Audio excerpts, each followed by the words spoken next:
v.h.s.x? What do you mean? We're back with one of the best killers on Dead by Daylight, Freddy Krueger on Dead by Daylight. You love to see it. We're on one of my favorite maps. You know, Raccoon City Police Department, of course, RPD, one of my favorite maps. And I got my usual build. Now, right here, I was I was trying to be goofy, but I forgot that they're not in the dream world. It was funny because I thought, okay, I'm far away enough. I should be able to just like try to sneak up on them, but it didn't work. It was kind of funny. I'm not gonna lie. It was kind of funny. I was like, I figured one of them probably dropped down with maybe balance or something like that. So I figured we just go for the M1, normally as we would expect. I figured they would want to rotate around toward the top side. Guess they didn't do that, so we just kind of follow through with Sable here. We really are utilizing the normal, you know, play style we're doing. We're trying to counter the paths if we can. We know the map quite well, and the build is honestly just the best build for me. If you are up and coming with Freddy, you can obviously run different perks. You can obviously run a different build, but obviously what I will recommend is to utilize the strategies that I am utilizing, because you know we are still playing an M1 killer. So with Freddy here, pretty cool, you know what I'm saying? We got the down very easily. We're able to mind game pretty quickly. And then we also kind of try to aim at the right generator to start to fake our teleport there. Well, attempt to fake it, but I actually want to get to the teleport to cut down on some distance. We have an add-on that does increase our recharge speed when they're in the dream world by another about 3%, so that raises it up to about 18% recharge speed per person. Now this one is getting very greedy with the pallet. I pretty much just took advantage of it. I'm not really mad at it. I'll take it, and that's the way to do it. So we got an easy down pretty quickly there, I believe, and you're gonna notice like toward like the end screen, I believe why they were doing that. Now here was a really good mind game, but I accidentally committed to the teleport, so that was something I like to utilize when I'm playing Freddy, the mind game. Especially on a map like this where the gen's like right directly in front of their path, like that does kind of bait them to get closer. But it was kind of interesting because a lot of the time they keep their eyes on you, so I figured that he wouldn't even want to run back. Now they got off the hook, so I figured, well, now's my chance to start to apply some more pressure. But then I realized like they're running extremely far away, so I was like, yeah, it's just not even worth going after them at this point.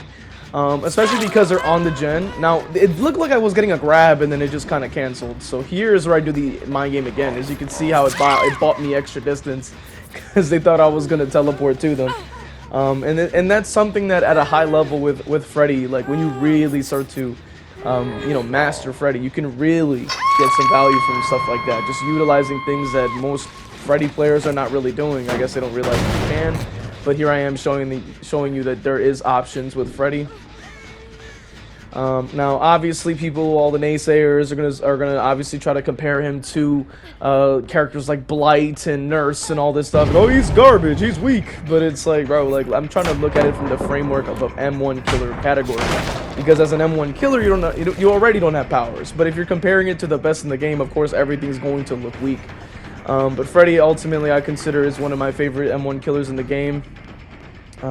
In terms of all the M1 killers that we really have, I honestly will say that Freddy is up there as to one of the better M1 killers if you had to play an M1 killer, which of course I do.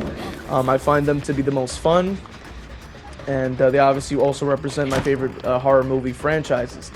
Nightmare on Elm Street, obviously my main Ghostface, so the Scream franchise, as close as it can to represent it, obviously, because it's not it's the licensed character for Fun World, the Ghost face, you know, with the space in between, compared to Ghostface in the Scream franchise. You know, I know people love to mix that up, but I wanted to clear that up anyway, just in case maybe somebody passing by will go, oh snap, I didn't know that.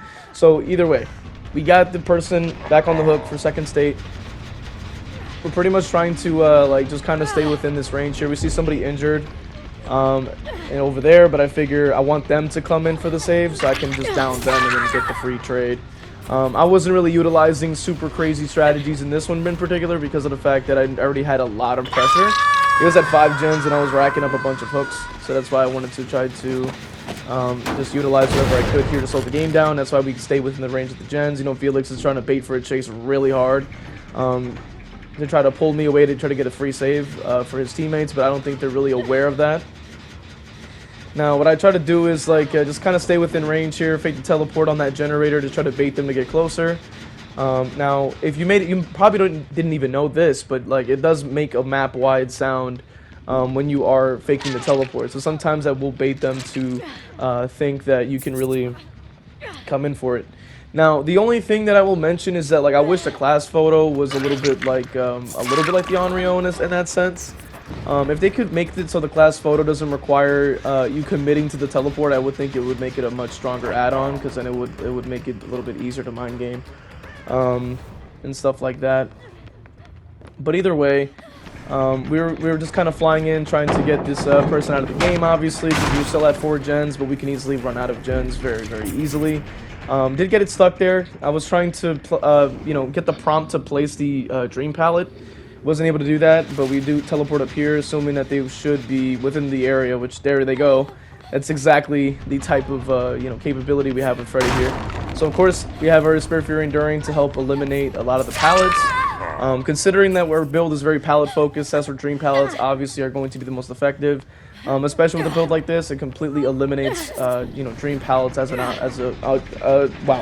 completely eliminates pallets as an option for survivors. That's exactly what we're really focused on with a build like this. It's the main build I always use because I don't try to switch it around too often. But when I do, I try to keep it within the Dream Pallets because people love to say that it doesn't do anything. And they're like, oh, but I'm gonna run snares. But snares, as we obviously know, are you need to at least 2 to even get enough hinder to even slow anyone down to get an M1. So I really don't know how that is still an argument even to this day. I mean, even after years, after Freddy's still been in the game, they still believe in their minds that snares are somehow better. I don't get it, but either way, I'm here to tell y'all the truth. So that's how it is. So as you're gonna see here, he thinks this pallet is real, and that's exactly what we use to our advantage. He slams it down, we get a free M1. So now we go ahead and follow him. He's just kind of booking it past that pallet. He doesn't have anywhere to go now because his only option was that pallet and he lost it. So now he can just go ahead and get hooked. Down to 2 gens, we pretty much got a very good amount of pressure. That's exactly why I try to eliminate somebody at the 4 to 5 gen mark if I can. At least try to get them closer and closer to getting eliminated, because once you reach this point at the 2 gen mark, because gens can pretty much fly off the railings. You gotta make sure you kind of stay in the upkeep. So you place on another Dream Pallet there. Now the whole idea behind the Dream Pallets, because I know people are gonna the naysayers are gonna disagree with this, but what I'm saying is that the way that it works is more so for future chases, and that's why we have stuff like Enduring and Spirit Fury, because in this particular instance, we place on a Dream Pallet, say on the survivor that we just are going after, right? Like that first survivor that goes around and pre-drops all the pallets will make the map weaker as it is. But then we also leverage it to our side even more so, because they'll think that there's pallets there. Even windows of opportunity will actually show them that it's highlighted as if there's a pallet. So we kind of manipulate that very overused perk to our advantage in multiple ways. And so by having the Dream Pallet, provides that uncertainty when it comes down to being in chase and stuff like that. Also, besides the fact that not every single person is going to accurately describe, like, hey, look, they dropped the Dream Pallet here.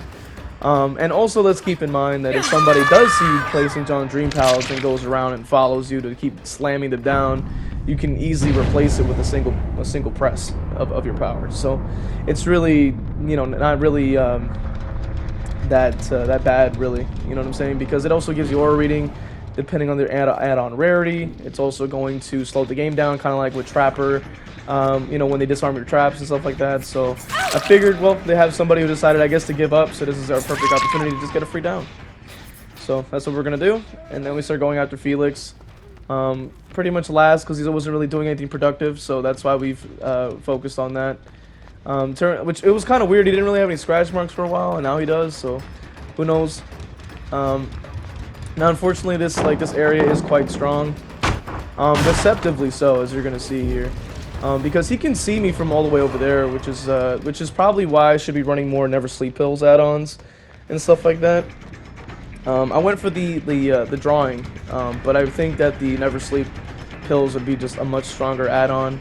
The Z block has also been buffed, so it does give you Killer Instinct when you finish your teleport, so it can give you more, like, you know, can help you kind of keep up with where everybody's going. Those are also great choices. Now you're gonna see here that, like, you can see here, like, now he's just like slamming down every pallet because he doesn't have any options. So all I did was I built up my bloodlust so that I'm able to, no matter which side he goes to, I can just reach it. Because you can see he's like trying to point and fake it out. He just gets finessed anyway. I had enough bloodlust to make sure that it isn't really counterable. So that's why we go ahead and just replace another Dream Pallet. And then I decided to go ahead and focus on the Kate over here that was AFK. And that's how we leverage the game to our side.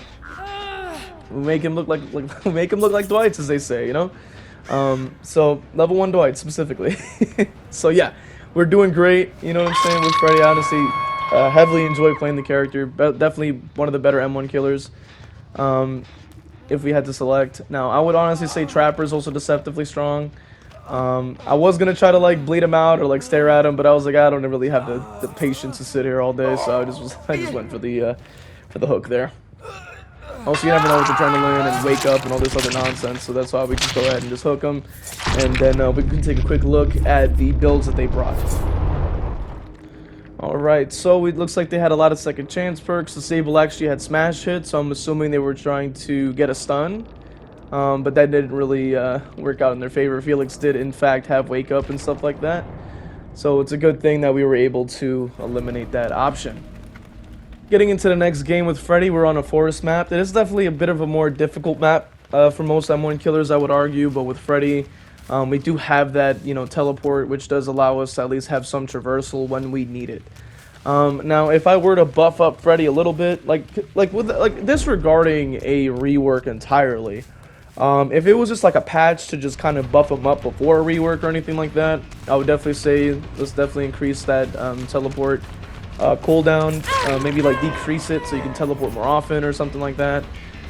Maybe opt for a much shorter cooldown, but either way, you got the down pretty early. It seemed like they were kind of used to maybe killers respecting the pallet. With a build like this, we just don't. It's really not recommended, especially because with a build like this, you want to clear pallets so you can place your own, as well as eliminate the option. Now you're gonna notice here, it just wasn't giving me the hook prompt. I was very confused. I was like right in front of the hook and I never got the prompt. I wasn't sure what that was about. I don't know if that's a bug or like some kind of, like, I don't know what it was, right? So I was like, I'm just gonna leave her on the ground. We don't get a hook, it's fine. We just go ahead and just start at least regressing a gen in the meantime, because you know, it's that gen was zooming. So I was like, okay, so we're gonna fly on over to where Kate is again. We'll just have to down him again, fine. You know what I'm saying? It is what it is. We lose a gen for it, doesn't really matter. Now it turns out that I believe this is the Kate still running around with sprint burst, so that's when we start focusing on getting the hit again, because they want to be really greedy. So that's when we take advantage of it, because in this situation, it's pretty much we're always going to really win in this situation. I try to mind game it here, but it doesn't really seem like they're paying any attention to if I'm even trying to mind game. They're just kind of just holding W because they know what the main building is as strong as it is. So that first gen I had kicked did end up getting done. That's fine. We did at least eliminate one of the pallets. I was trying to kind of cut off their path. That's usually something I recommend doing when you're playing killer, not to just follow the straight and narrow path all the time, because they will expect you to play predictably, because a lot of killer players tend to do that in general. So when you do something unorthodox, it may throw people off, and that's to keep you, you know, keep them guessing. You don't want to be predictable as a killer player. That's not a good idea, especially, you know, when survivors have as many options as they do in multiple avenues like chase, you know, map spawns, maps in general, you know, perks, you know, whatever have you, lag, you know, whatever it is. You know, you want to at least try to leverage the game back to your side any way you can. So, and then as you can see here, like we have a jungle gym here with like a window, and as you can see, like it's a bit of an issue for the most part, right? You would think, and it's right next to the generator that they're working on. So this is actually the way we can start leveraging the game, because you are a little bit behind. If the game actually let me hook the Kate, it would have been able to create a little bit better pressure, but we had to kind of, I don't know what happened there, so that's why we just kind of have to work with what we have. And obviously now we can just defend the generator, and then we can also keep an eye out for anyone closing in for a save, because this is usually what you utilize with a character like this.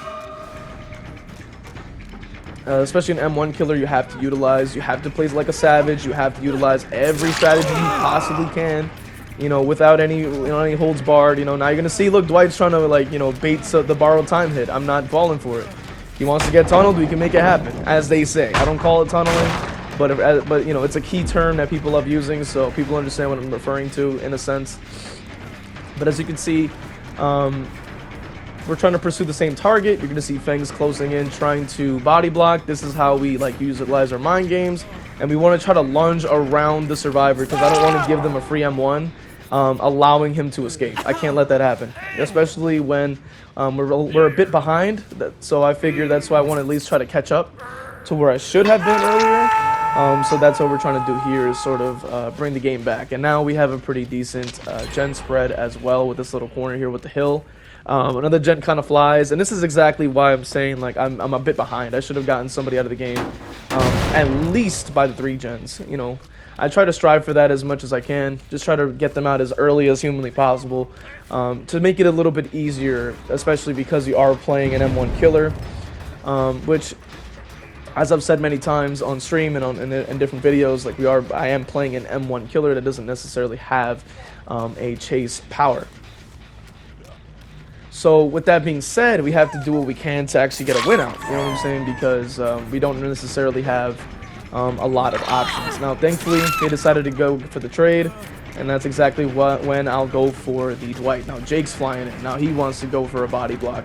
I'm not going to hit him. I don't have to, because I have Spirit Fury, we have Dwight, he's on Death Hook, and he doesn't have any, like, second chance perks, so this allows me to quickly get him out of the way. Which is good for me. And then Jake's also just kind of standing there giving up as well, as per usual. So, they love doing that.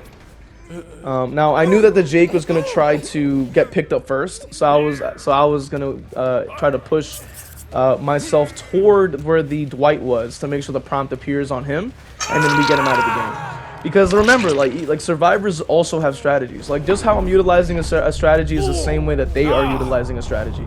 So they're utilizing the strategy of trying to, trade out the hook and make sure that he still has more time to live.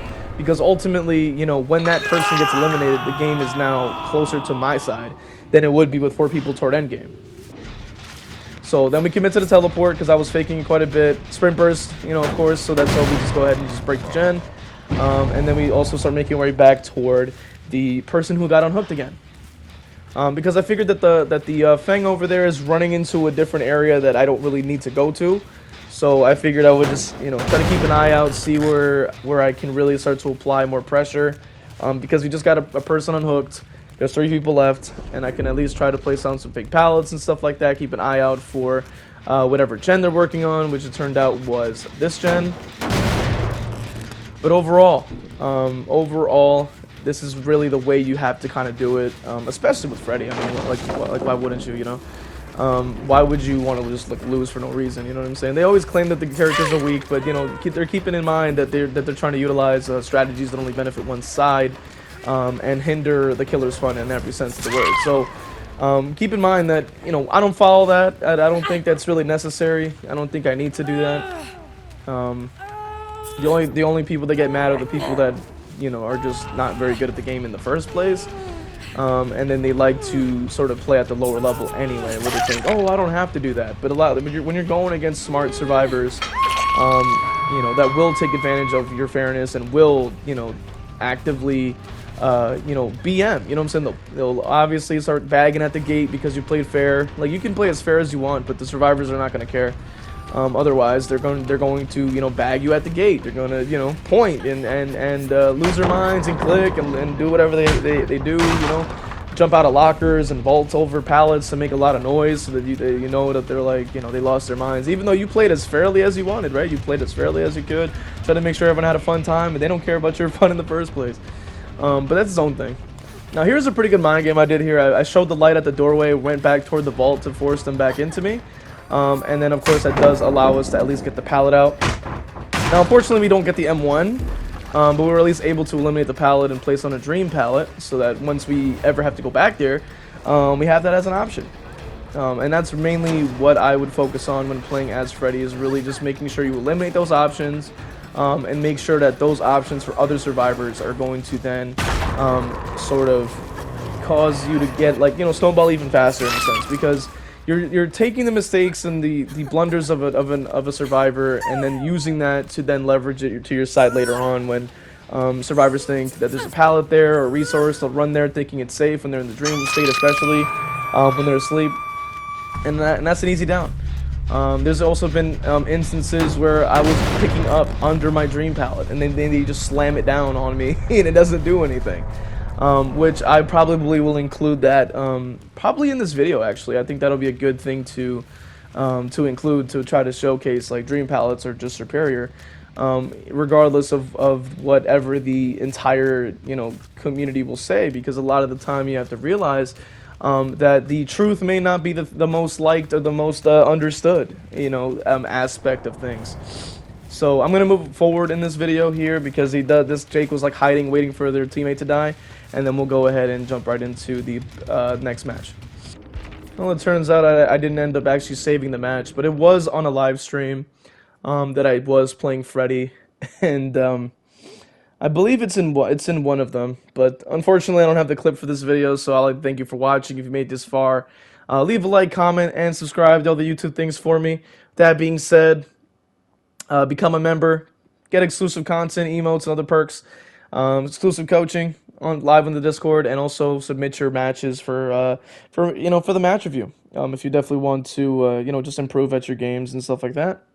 And yeah, hopefully I'll see you guys in the next one.